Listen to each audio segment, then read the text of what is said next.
In the quiet suburban neighborhood of Maplewood Estates, where lawns are manicured to perfection and HOA, homeowners association rules are treated like divine commandments, Sarah Johnson lived as a beacon of law and order. Known in her professional circles as Lady Justice, Sarah was a feared prosecutor who could dismantle corrupt corporations with a single glare. But in this seemingly idyllic community, none of that mattered.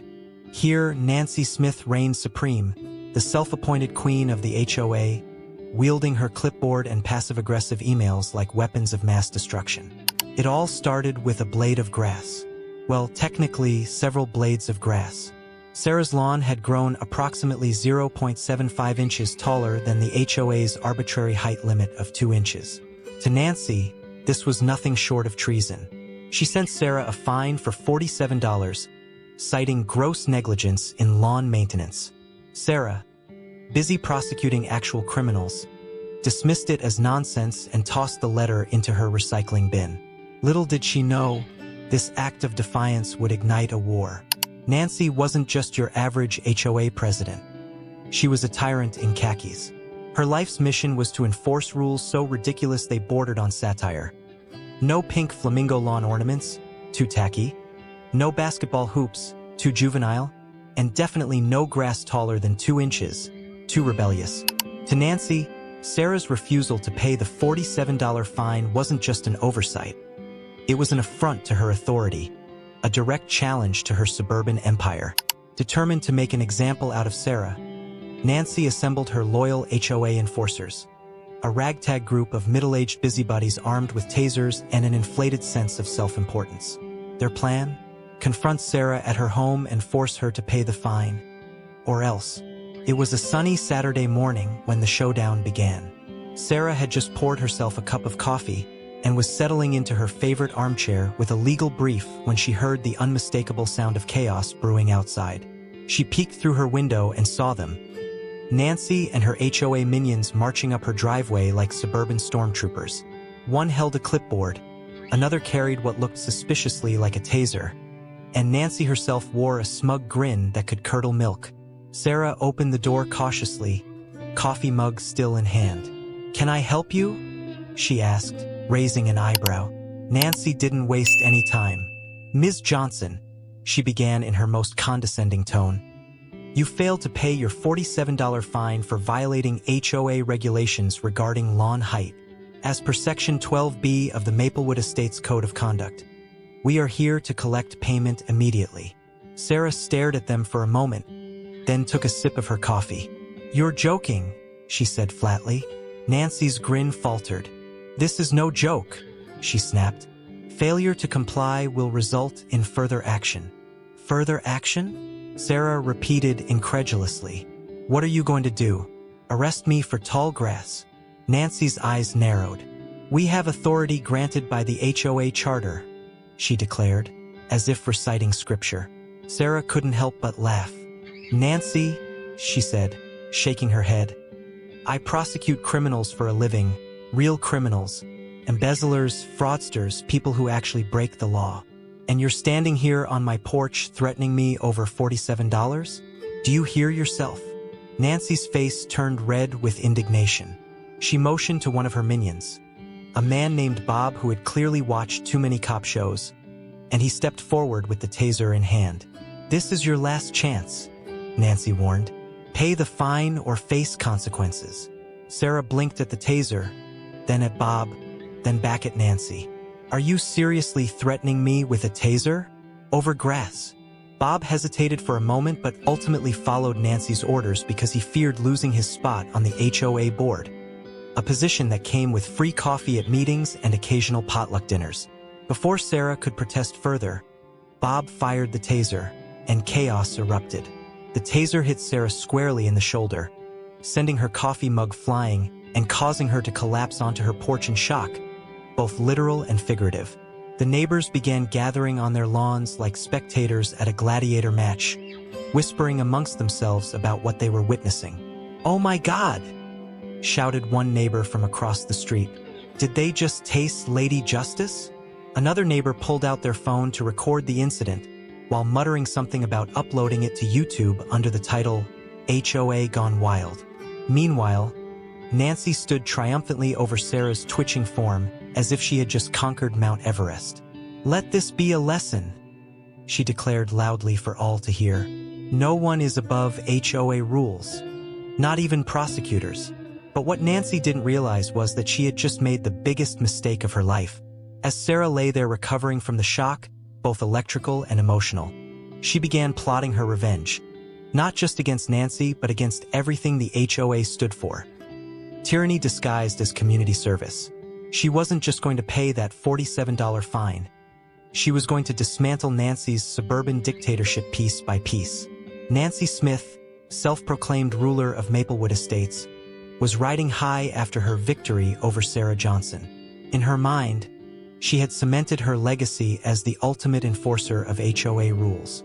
She even went home that evening and poured herself a glass of boxed wine to celebrate. Little did she know, her so-called triumph was about to unravel faster than a cheap sweater in the washing machine.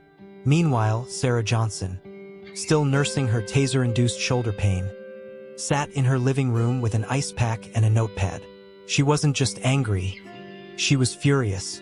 Not because she'd been tossed, although that was definitely part of it, but because Nancy had dared to humiliate her in front of the entire neighborhood. Sarah wasn't just going to fight back. She was going to obliterate Nancy and her petty HOA empire. As a seasoned prosecutor, Sarah had taken down mob bosses, white-collar criminals, and corrupt politicians. Compared to them, Nancy and her HOA cronies were like toddlers playing dress-up in their parents' clothes. But Sarah knew better than to underestimate the power of suburban pettiness. If she wanted to win this war, she needed a plan. A brilliant, ruthless, and slightly ridiculous plan. Step 1. Gathering intel. The first step in any great revenge story is reconnaissance, and Sarah was nothing if not thorough. Armed with a cup of coffee, her new one since the first had been sacrificed to Nancy's taser stunt, she dove into research on Maplewood Estates' HOA bylaws. What she found was both hilarious and horrifying. For starters, the bylaws were 147 pages long and included gems like, no holiday decorations may be displayed more than 14 days before or after the holiday. All mailboxes must be painted in HOA-approved shades of beige. Residents may not own more than 2 cats or 1 dog over 30 pounds. But the real goldmine came when Sarah started digging into the HOA's finances. As it turned out, Nancy had been running the HOA like her personal piggy bank. The budget reports revealed thousands of dollars spent on administrative expenses, which suspiciously included spa treatments, first-class flights, and something called executive hydration therapy, a fancy term for overpriced bottled water. "Oh, Nancy," Sarah muttered to herself with a smirk, "you've been very naughty." Step 2. Rallying the troops. Sarah knew that taking down Nancy would require more than just legal expertise. It would require an army of disgruntled neighbors. Luckily, Maplewood Estates was full of people who loathed the HOA almost as much as Sarah did. She started by visiting Mrs. Jenkins, the sweet elderly woman who lived 2 houses down. Mrs. Jenkins had been fined $25 last year for having unauthorized garden gnomes on her lawn. Garden gnomes? Mrs. Jenkins exclaimed indignantly when Sarah brought it up. What's next? Are they going to ban bird feeders too? They already did, Sarah replied with a grin. By the end of the day, Sarah had recruited half the neighborhood to her cause. There was Mr. Thompson, who'd been fined for parking his car half an inch over his driveway line. The Parkers, who'd received a warning for letting their kids draw chalk art on the sidewalk, and even Karen from across the street.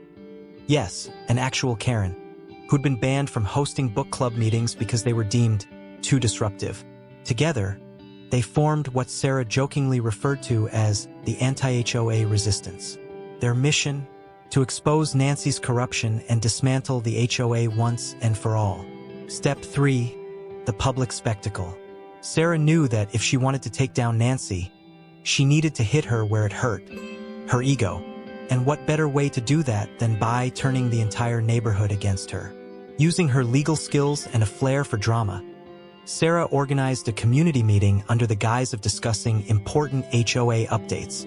Nancy eagerly agreed, thinking it would be an opportunity to bask in her own glory. The meeting took place in the Maplewood Estates clubhouse, a sterile room decorated with beige walls, HOA approved, and motivational posters about teamwork. Nancy arrived wearing her signature power blazer and carrying a stack of papers labeled HOA achievements. She didn't notice that most of the attendees were holding pitchforks, metaphorical ones. For now, Sarah waited until Nancy had finished her self-congratulatory speech before stepping up to the podium. "Thank you for that enlightening presentation." Sarah began with a smile that didn't quite reach her eyes.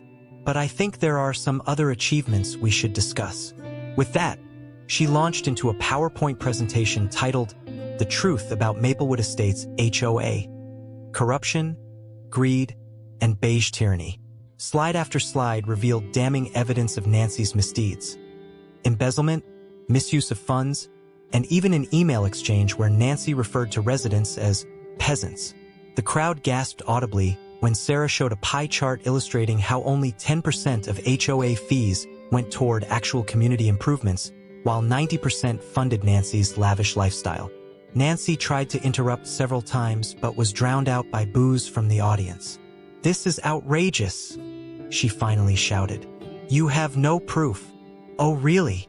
Sarah replied coolly. She pulled out a stack of documents, the same ones she'd subpoenaed from the HOA's accountant, and waved them in the air like a trophy. Nancy's face turned pale as realization dawned on her. She was screwed. Step 4, the fallout. By the end of the meeting, Nancy's reputation was in shambles. Residents demanded her immediate resignation and voted unanimously to dissolve the HOA entirely. The anti-HOA resistance celebrated their victory with champagne and unauthorized garden gnomes. As for Nancy, she fled Maplewood Estates in disgrace, but not before being served with legal papers from Sarah's office. Turns out embezzlement is still illegal, even if you call it executive hydration therapy. As Sarah stood on her porch that evening watching neighbors dismantle their beige mailboxes in celebration, she couldn't help but feel a sense of satisfaction. She hadn't just won. She'd obliterated Nancy's suburban reign of terror. Nancy Smith had always prided herself on being untouchable. She ruled Maplewood Estates with the iron fist of HOA bylaws and the passive-aggressive smile of someone who believed she was doing God's work. But after Sarah Johnson's explosive community meeting, Nancy's carefully curated suburban empire was crumbling faster than a cookie dunked in hot coffee. And yet, the worst was still to come. For Sarah, exposing Nancy's corruption at the HOA meeting was just the appetizer. The main course? Digging deeper into Nancy's secrets and serving them up on a platter for the world to see. Because if there's one thing Sarah knew as a prosecutor, it's that people like Nancy always have skeletons in their closets. And sometimes those skeletons wear beige pantsuits. After the HOA meeting, Sarah wasted no time launching a full-scale investigation into Nancy's shady dealings. Armed with subpoenaed documents, anonymous tips from disgruntled neighbors, and her own relentless determination, Sarah dove headfirst into the mess that was Nancy's financial history. What she found was equal parts shocking and hilarious. First, there were the administrative expenses Nancy had charged to the HOA budget. While some were predictable, like overpriced office supplies, others were downright absurd. $3,500 for a business retreat at a luxury spa, which included facials, massages, and something called a caviar detox.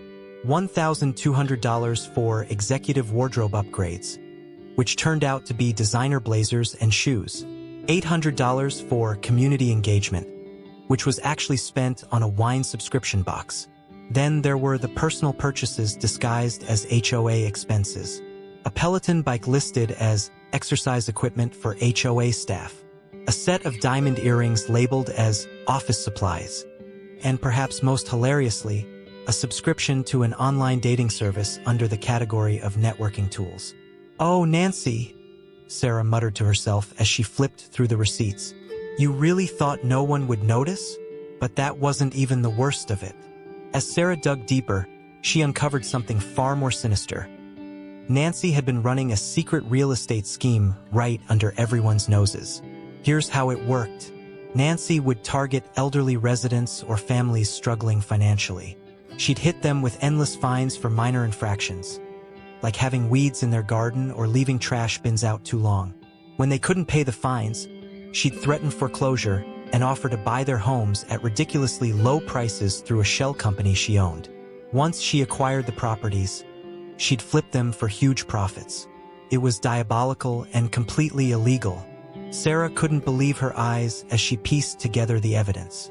Nancy wasn't just a petty tyrant. She was a full-blown scam artist. And now that Sarah had all the proof, there was no way Nancy could worm her way out of this one.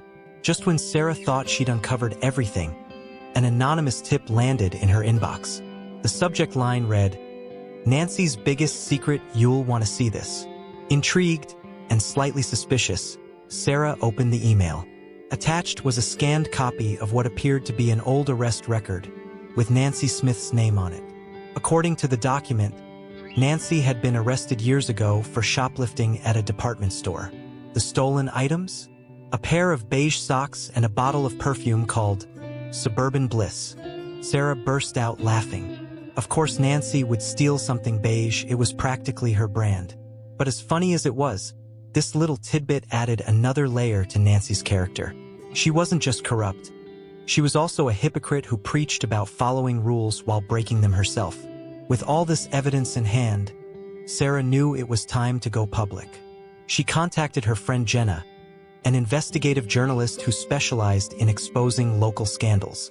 Jenna jumped at the chance to cover the story and quickly published an article titled, "HOA President or Suburban Scammer? The Shocking Truth About Nancy Smith." The article went viral almost immediately. News outlets picked up the story, social media exploded with memes about beige tyranny, and Maplewood Estates became infamous overnight. Some highlights from Twitter: Nancy Smith, proof that absolute power corrupts absolutely, especially when paired with khakis.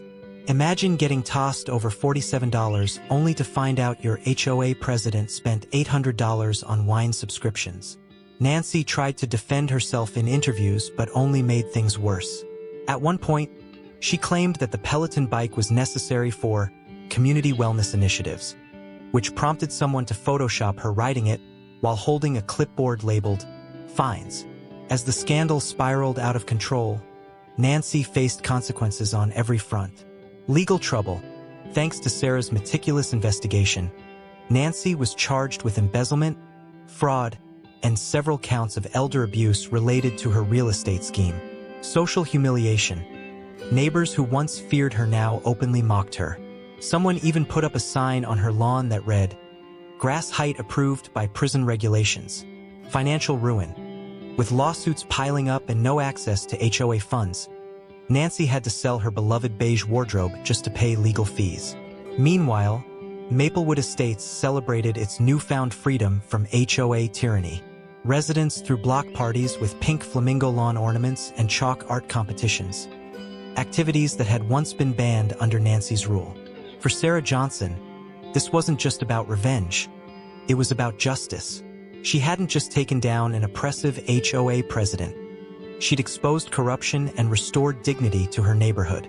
As she stood on her porch watching kids draw rainbows on the sidewalk without fear of fines, Sarah felt a sense of satisfaction unlike any other. "Never mess with Lady Justice," she said aloud to no one in particular. And somewhere across town, in a dingy motel room where she now lived, Nancy Smith probably heard those words echoing in her nightmares. The downfall of Nancy Smith, the self-proclaimed queen of the HOA, had been swift and merciless. But for Sarah Johnson, the prosecutor turned suburban avenger, there was still one final act left in this saga. A grand finale to ensure that Nancy's reign of beige terror would never rise again. After all, Sarah wasn't just fighting for herself. She was fighting for every resident who had ever been fined for leaving their trash bins out 5 minutes too long, for every elderly neighbor who had been harassed over unauthorized garden gnomes, and for every child whose sidewalk chalk masterpiece had been scrubbed away in the name of aesthetic uniformity. This wasn't just revenge. It was justice served with a side of petty satisfaction. By this point, Nancy was a shell of her former self. Her once pristine beige wardrobe had been replaced by sweatpants from the clearance rack. Her loyal HOA enforcers, Bob and the other clipboard-wielding minions, had abandoned her faster than you could say embezzlement, and her social media accounts were flooded with memes mocking her downfall. But Nancy wasn't ready to give up just yet. In a desperate attempt to salvage her reputation, she called a press conference at the Maplewood Estates clubhouse. She promised to clear her name and reveal the truth about the accusations against her. Naturally, Sarah decided to attend, not because she believed Nancy had anything worthwhile to say, but because she knew this was going to be entertaining. The clubhouse was packed with reporters, neighbors, and a few curious onlookers who had brought popcorn. Nancy stood at the podium, clutching a stack of papers and looking like she hadn't slept in days. "Ladies and gentlemen," she began, her voice trembling slightly, "I have been the victim of a vicious smear campaign orchestrated by a certain individual who shall remain nameless." Sarah raised an eyebrow from her seat in the front row. "Oh, please," she muttered under her breath. "Say my name.